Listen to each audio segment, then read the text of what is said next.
Overview. Think and Grow Rich, 1937, by Napoleon Hill, is a guide to self-improvement and personal enrichment through positive thought.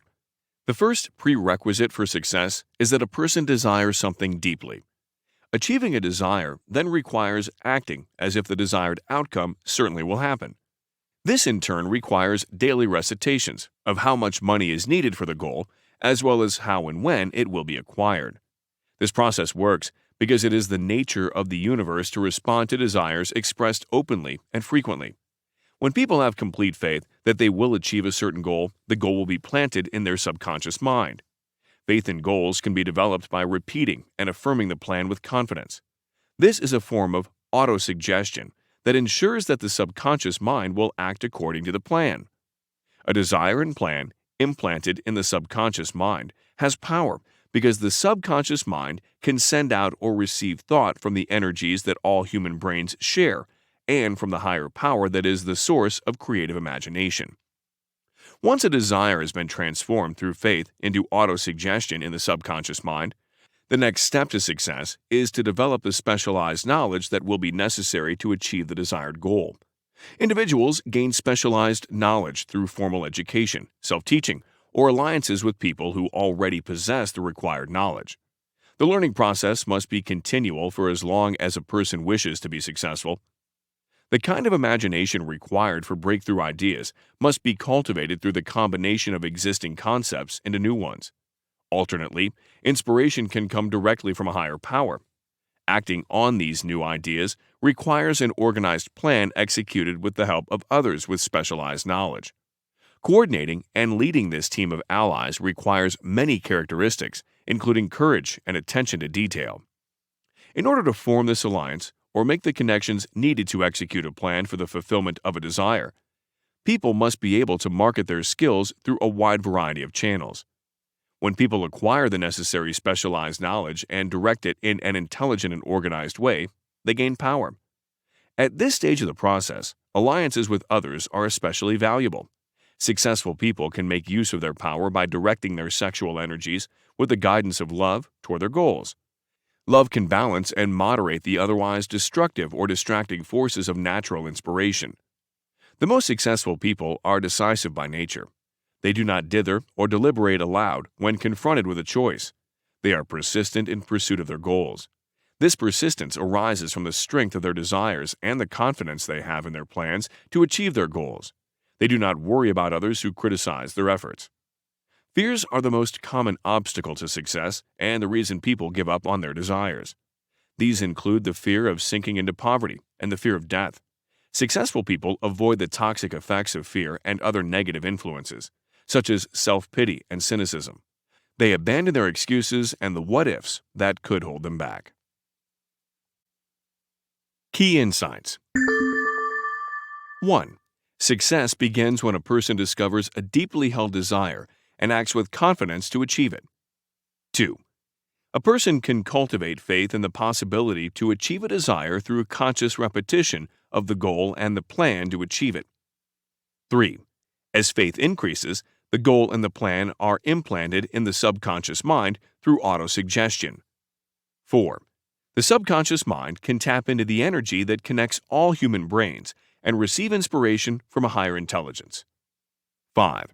Executing a plan requires specialized knowledge, which can be learned or acquired through collaboration with intelligent people. 6. A person must cultivate imagination either by combining existing concepts or creating new concepts to find the ideas that will make a plan successful. 7. An organized plan can be developed with help from relationships which individuals can cultivate by advertising their skills to professional connections. 8. Success will occur if people persist in pursuing their plans beyond the point at which others would give up. 9. Specialized knowledge, when applied in the execution of an organized plan and with the help of allies, becomes power. 10. Successful people have high levels of sexual energy, which they direct toward their goals with the moderating force of love. 11. The best leaders are detail-oriented, fair, empathetic, and courageous. 12. People share many of the same fears, especially the fear of death and the fear of criticism. Successful people are able to avoid the influence of their fears, worries, doubts, and cynicism. Important people. Napoleon Hill, 1883 to 1970, was the author of almost a dozen self-help books. Andrew Carnegie, 1835 to 1919, was a steel industry executive and famed philanthropist. Charles Schwab, 1862 to 1939, was a steel industry executive and the protege of Andrew Carnegie. Thomas Edison, 1847 to 1931, was an inventor. Blair Hill, 1912 to 1975, was the son of the author. He was born with a hearing impairment that led Napoleon Hill to believe he was deaf and mute, but eventually recovered his hearing and became a successful businessman. J.P. Morgan, 1837 to 1913, was a banker who was involved in the creation and merger of numerous large businesses. Henry Ford, 1863 to 1947, founded the Ford Motor Company. Samuel Adams, 1722 to 1803, was a leader in the American Revolution and a founder of the United States. Wallis Simpson, 1896 to 1986, was a socialite who became Duchess of Windsor after she married King Edward VIII, who abdicated his throne. Author's style. Think and Grow Rich is an early exponent of the self-help genre. Hill bases many of his theories on his own experience. The theories and habits, according to Hill, come from an analysis of over 25,000 men and women. However, Hill does not explain the methodology or structure of this analysis, nor does he describe in detail the kinds of people he analyzed. Much of Hill's writing falls under the category of pseudoscience and magical thinking. He posits ideas that are not provable and holds beliefs about science that have never been widely accepted. Hill's advice is targeted toward people offering personal services and those looking to start or lead their own businesses. In so doing, Hill advocates for some questionable business practices. He praises booksellers who replaced book jacket covers with more interesting titles and the executives who created the largest steel monopolies. The author makes his political positions apparent when he writes negatively about the value of welfare or unions. He is cynical about the percentage of people who simply choose not to improve their circumstances, or about the future of people who are considered less intelligent.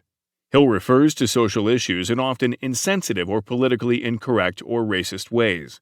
The examples that Hill uses to illustrate his concepts come from history and from his own personal acquaintances. The characters in Hill's personal stories are often unnamed. Some are successful women, but Hill's narrative is focused on men. The successful women he describes have supporting roles in the stories of successful men. The chapter on sexual energies is tightly focused on male heterosexuality and incorporates stereotypes about men, such as their natural tendency toward what he describes as polygamy. Aside from the dated nature of the scientific theories that Hill references, Hill cites events occurring a certain number of years ago from his perspective in the 1930s. He discusses current trends during that decade and the state of technology in that era. Intended audience. Napoleon Hill writes that his lessons are for anyone who wishes to achieve great wealth.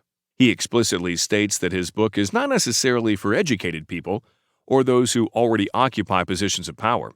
Hill focuses on how his philosophy applies to people who provide personal services, as well as business executives and entrepreneurs.